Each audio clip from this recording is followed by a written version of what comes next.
तुम्हाला पण मानसिक शांती अनुभवायची आहे का? तर या मंदिराला तुम्ही नक्की भेट द्या.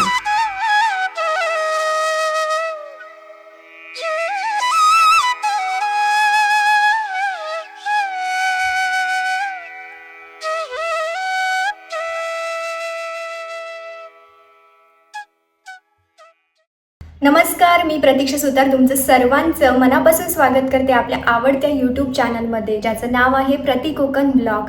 तर तुम्हाला सर्वांना होळीच्या खूप खूप शुभेच्छा. तर आज मी चालली आहे अशा एका मंदिरात, जे मंदिर खूप आध्यात्मिक आहे आणि तिथे शांत वातावरण आहे आणि सुंदर आहे ते मंदिर.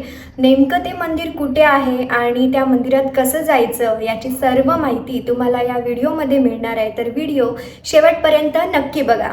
चला तर जाऊया मग त्या देवळामध्ये. तर माझ्यासोबत आहे शीतल सावंत. हाय. तर हिने ते मंदिर शोधून काढलेलं आहे आणि ती मला त्या मंदिराकडे नेणार आहे. तर सगळी माहिती तिच्याकडे आहे. तुम्हाला सुद्धा मी या व्हिडिओमध्ये सांगणार आहे आम्ही कसं जाणार आहोत. तर आम्ही ठाणा इथे बसस्टँडला गेलो आणि त्याच्यानंतर 112 नंबरची बस पकडून आम्ही निघालो त्या मंदिराजवळ. बसला खूप लाईन होती, पण थोड्या वेळाने बस आली आणि 16 रुपयामध्ये आम्ही दोघांची म्हणजे 8-8 रुपये तिकीट काढून नंतर रिक्षा पकडून त्या मंदिराजवळ पोचलो. फायनली आम्ही त्या मंदिराच्या इथे पोचलेलो आहोत. तर आता आम्ही मंदिराच्या आतमध्ये जातोय दर्शनाला. चला तर मग. 2 नंबर गेट आणि 2 नंबर गेटने आपण आता आतमध्ये जाणार आहोत. तर इथे चप्पल ठेवण्यासाठी जागा आहे, तर आम्ही इथे चप्पल ठेवतोय आता. तुम्ही बघू शकता या पायऱ्या आहेत संगमरवरी दगडाच्या.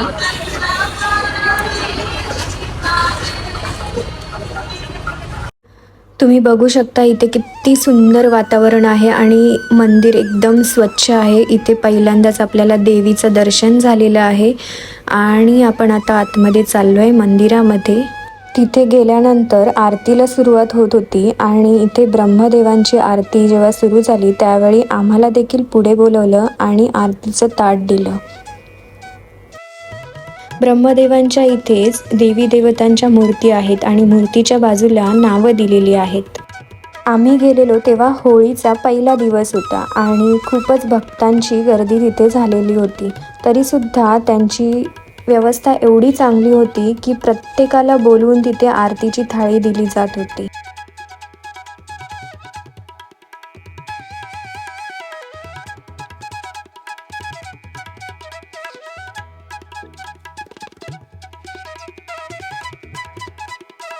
ब्रह्मदेवांची आरती झाल्यानंतर कृष्णदेवांच्या आरतीला सुरुवात झाली. कृष्णदेवांच्या मूर्तीच्या बाजूलाच अजून 2 देवतांच्या मूर्त्या होत्या. तसंच कृष्णदेवांच्या जवळच सुंदरसा पाळणा सुद्धा होता आणि प्रत्येकाला इथे गाभाऱ्यात जाऊन दर्शन घ्यायला परमिशन होती. गाभाऱ्यातून बाहेर आल्यानंतर आपल्याला देवींचं दर्शन देखील घेता येतं आणि सुंदर अशा संगमरवरी दगडाच्या मूर्त्या आपल्याला बघायला मिळतात. मंदिराच्या इथेच फ्रीमध्ये पुस्तकं देखील दिली जातात. आम्ही पुस्तकं घेतली आणि तिथेच भगवान शंकरांच्या मंदिराच्या इथे गेलो आणि शंकरांच्या पिंडीजवळ दर्शन घेतलं आणि तिथेच पार्वती मातेची देखील सुंदर अशी मूर्ती बघायला मिळाली.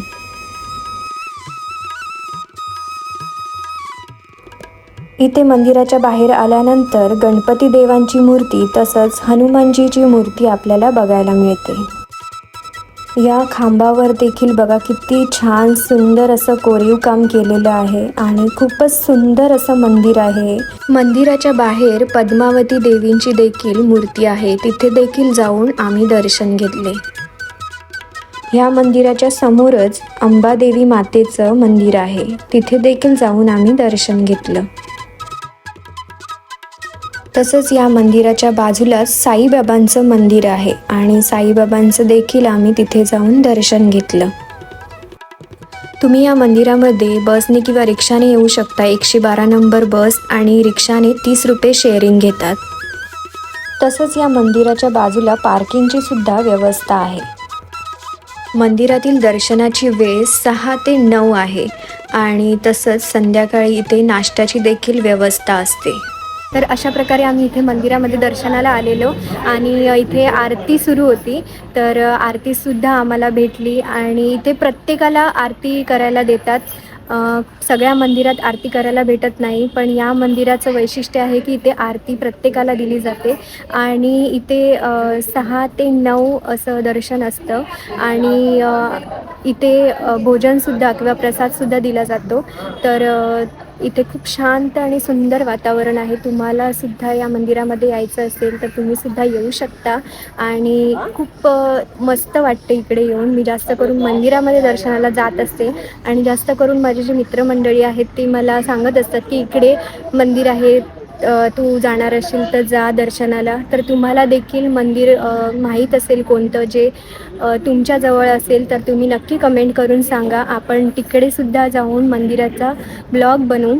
तर तुम्हाला आजचा व्हिडिओ कसा वाटला ते नक्की कमेंट करून सांगा. असेच नवीन व्हिडिओ पाहण्यासाठी चॅनलला सबस्क्राईब करायला विसरू नका.